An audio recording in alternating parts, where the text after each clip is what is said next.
Hi guys, welcome back to my channel. आज मेरा exam था 12th ऑफ सितंबर को सी एसएससी सीजीएल का एंड फर्स्ट शिफ्ट में मेरा एग्ज़ाम था 9 टू 10। और एग्ज़ाम का जो भी था, मैं एक शॉर्ट रिव्यू देना चाहती हूँ अबाउट हाउ एवरीथिंग हैपेंड। तो सबसे पहले तो मैं बताती हूँ कि जो भी पहले प्रॉब्लम्स आ रही थी, सिस्टम लैग करना या सिस्टम ना चलना, एंट्री में प्रॉब्लम, जो भी ये सारी प्रॉब्लम्स हमें देखने को मिल रही थी पहले, ऐसा कुछ भी मेरे सेंटर पे नहीं हुआ। एंट्री जो थी वो एकदम प्रॉपर हुई, कोई प्रॉब्लम नहीं थी। फिर हमें सीट अलॉट हुई, सिस्टम अलॉट हुआ। फिर वहाँ पे भी ऐसा कोई प्रॉब्लम मेरे को नहीं फेस करने को मिली। मेरा मतलब एक माउस ही होता है, कीबोर्ड का कोई रोल नहीं होता। माउस मेरा तो सही काम कर रहा था, उसमें भी कोई प्रॉब्लम नहीं थी। सच बताऊँ तो मेरा वीडियो बनाने का बिल्कुल भी मन नहीं है, बिकॉज़ मैं आई थी एंड आई जस्ट स्लेप्ट आके। तो उसके बाद फिर मैं अभी उठी हूँ सो के, एंड मुझे बस समझ नहीं आ रहा था कि मैं क्या बोलूँ, बिकॉज़ इन शॉर्ट मैं बताऊँ, exam was not really tough. अगर मैं देखूँ तो चारों की अगर मैं बात करूँ स्पेसिफिकली, तो रीज़निंग वाज़ रियली ईज़ी। मतलब रीज़निंग में मैंने सारे क्वेश्चंस अटेम्प्ट करे हैं।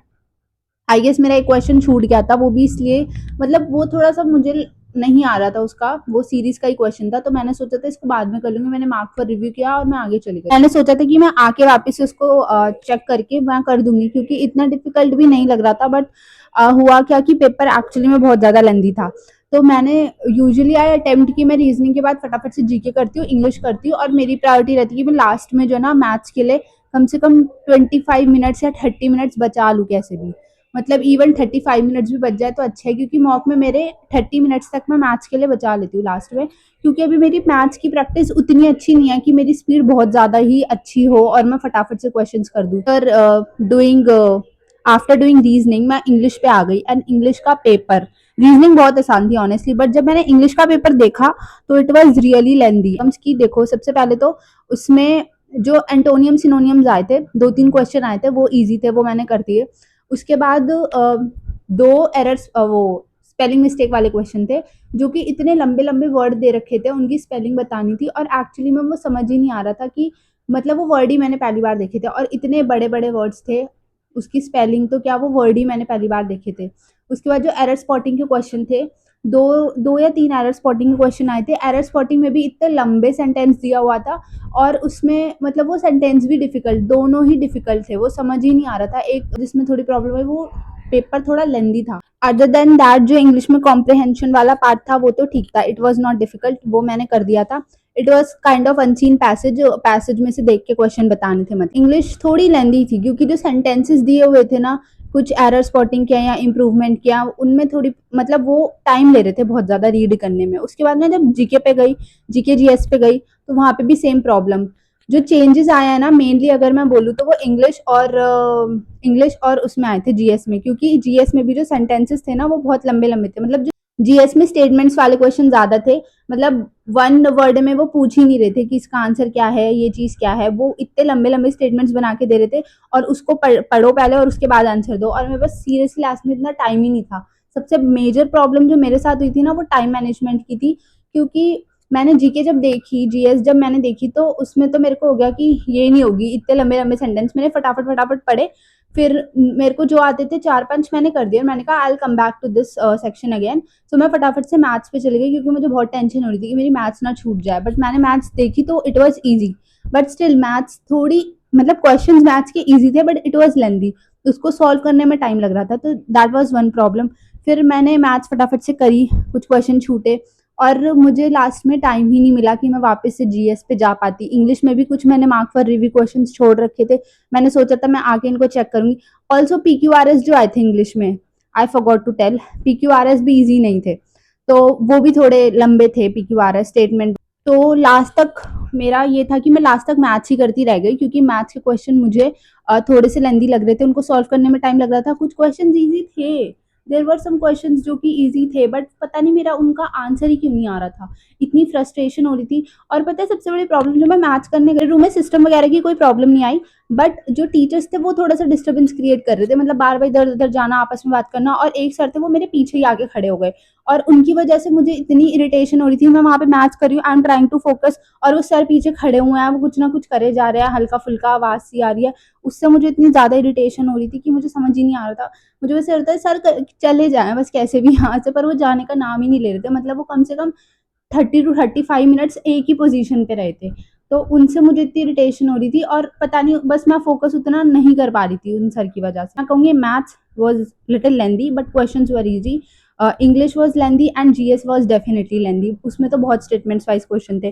तो ओवरऑल अगर मैं बताऊँ paper was easy to moderate, मतलब मॉडरेट बोल लो, क्योंकि मॉडरेट इसलिए जीएस और इंग्लिश की वजह से। अदरवाइज अगर हम रीजनिंग और मैथ्स को देखें तो इट वाज इजी। जिसकी अच्छी प्रिपरेशन है या एक साल भी जिसने डेडिकेटेड अपना इसी पढ़ाई को दिया, मुझे लगता है कि वो आराम से कर सकता है। ये प्री वाला जो पेपर था वो कर सकता है। मतलब इतना ज़्यादा रिग्रेट है मुझे इस टाइम पे। Honestly the one thing that I have realised after giving today's exam is कि आपको ना मतलब कोई भी एग्ज़ाम देना है ना तो you have to dedicated time देना पड़ेगा उस एग्ज़ाम की प्रिपरेशन के लिए। यही मेरे से मिस्टेक हो गई। मैंने देखा है, आई एम नॉट सेइंग कि लोग करते नहीं हैं, लोग पहले साल में एग्ज़ाम निकाल देते हैं, बट वो अपना टाइम ना पूरा उसको ही डिवोट करते हैं। मेरे केस में ये था कि मेरे एग्ज़ाम से पहले के जो 2 मंथ्स थे, यू जस्ट इमेजिन कि जो 2 महीने होते हैं एग्ज़ाम से जस्ट पहले वाले, वो कितने प्रीशियस होते हैं। उस टाइम पे I was giving my BEd का exam, I was giving my MSc का एग्ज़ाम। बीएड का एग्ज़ाम ने मेरा 1 महीना लिया, एमएससी के एग्ज़ाम में मेरे 20-25 डेज़ लिए एंड उसके बाद मेरा फिर बीएड का प्रैक्टिकल हुआ। मतलब दिस होल प्रोसेस। उसके साथ-साथ आपको असाइनमेंट्स बनाने होते हैं, फाइल्स बनानी होती है। बीएड की कितनी फाइल्स होती हैं, बहुत सारी होती हैं। ये सारी चीज़ें मैनेज करना और आपका 1 महीने बाद एग्ज़ाम है and you are doing this.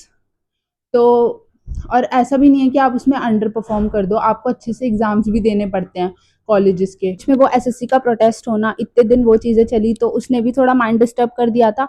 But I am not giving it as a excuse, नहीं दे रही हूँ, बट इट एक्चुअली थोड़ा सा मतलब माइंड इन चीज़ों से डिस्टर्ब हो जाता है। एंड फिर एसएससी का नोटिस आया एंड नोटिस आने से मतलब 3 या 4 को आई गेस एसएससी का नोटिस आया था कि एग्जाम्स 12 से होंगे।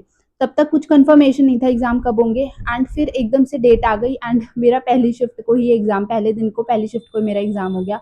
तो मतलब वो वो टाइम ही नहीं मिल पाया चीज़ें प्रोसेस करने का और तैयारी उतना एफिशिएंटली अपनी करने का। मेरे को यही फील होता है कि अगर वो 2 महीने मेरे ना जाते या उससे पहले भी मेरे दिसंबर में एग्ज़ाम्स हुए थे और मैं अपनी तैयारी सारी अच्छे से मतलब डेडिकेटेड अपनी तैयारी रखती टुवर्ड्स सीजीएल, तो शायद I could have performed better. This time I'm just so embarrassed of myself that exam was not really tough, but why I didn't perform that better.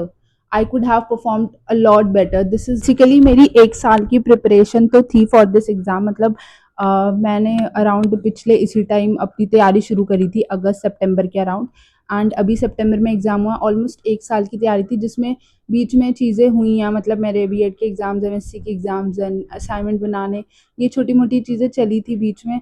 तो उतना फ़ोकस से मैंने अपना पूरा 1 साल इस प्रिपरेशन को नहीं दिया। बट समवेयर इसने मुझे एक चीज़ तो सिखा दी है कि अगर कुछ भी चीज़ in life is not easy, मतलब आपको बहुत मेहनत करनी पड़ती है, बहुत टाइम देना पड़ता है और जो बोलते हैं ना कि आपको चीज़ों से कट ऑफ करना पड़ता है, जो आपकी लाइफ रियल लाइफ चल रही है उससे थोड़ा टाइम कट ऑफ करना पड़ता है। तो that is one thing that I am realising right now कि वो चीज़ें मैंने नहीं करी। I used to participate in everything जो भी हो रहा है लाइफ में, फैमिली में हो रहा है, इतनी प्रायोरिटी नहीं दी जितनी मुझे देनी चाहिए थी। आई होप कि I will do better next time. So yeah that was all about this video and I hope कि आपके अगर कुछ भी डाउट्स या क्वेश्चंस होंगे अबाउट द एग्ज़ाम तो वो क्लियर हो गए होंगे and I hope you like this video and कुछ आपको समझ आया हो तो I will be very happy. So yeah that was all about this video. तो मिलते हैं नेक्स्ट वीडियो में। Okay bye.